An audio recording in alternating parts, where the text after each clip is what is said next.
गंजाम थाना झरीपदर ग्रामर दुई परिवार को निआपाणी बासंद अभियोग दक्षिणांचल आईजी को भेटी सुरक्षा लोड़िले पीड़िता परिवार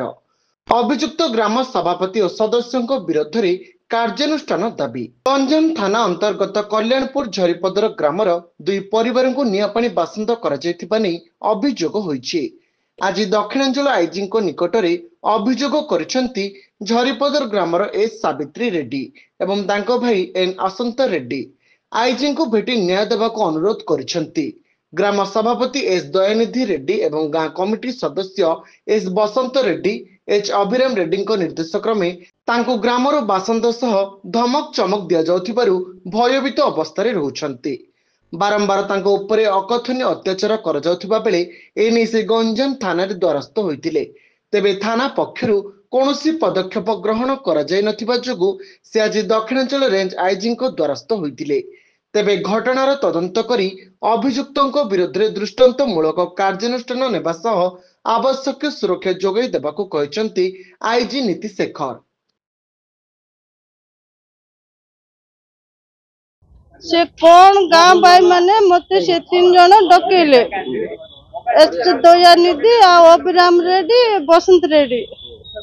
कहले आ तमरो फाइन पड़ची दियो बोल कौन फाइन पड़ची दियो बोले मु कहले मु फाइन विषय रे किछि जाननी बोले तुम श्रमिक परिवार फाइन दियो श्रमिक कौन भूल करचंती मु जाननी से विषय मध्ये। हां कौन हैला घटना मते मीटिंग डाकिले 14/9/2025 रे मत पचारले जे तुम भौणी की बासंत कराइछि आ तमे कौन पे कथा हला मु कहली जे तमे तो थाना के जाइतलो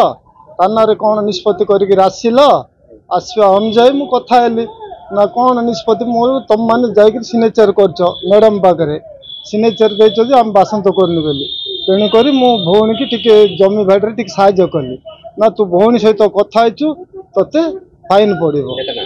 फाइन कहले मत फाइन कहवा जोगु मु कहली भाई मु तो तुम तो थाना जाके निष्पत्ति कर आइछ आ फाइन बोले मु किछि देई परिबिनी बोले कह तू मत कहले जे तू भी बासंत करा हबो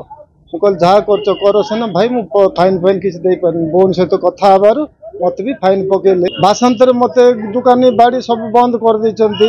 आ बाड़ा बाड़ी करिया पे धमका धमकी दउचंती बासंतर कारण बोले भौणी सहित कथा आइले बोले मते बासंत करचंती। गोटे फैमिली को गाँव रे बाछन कर दिया है तो सेटा मु टिके ताकर कारण जानिया पे चेष्टा कली किंतु सेटा से माने स्पष्ट कहि पाले नहीं। तो आज थाना आईसी को मु इंस्ट्रक्शन देई छी कि से गाँव रे जाय के बुझिबे कौन है छी कौन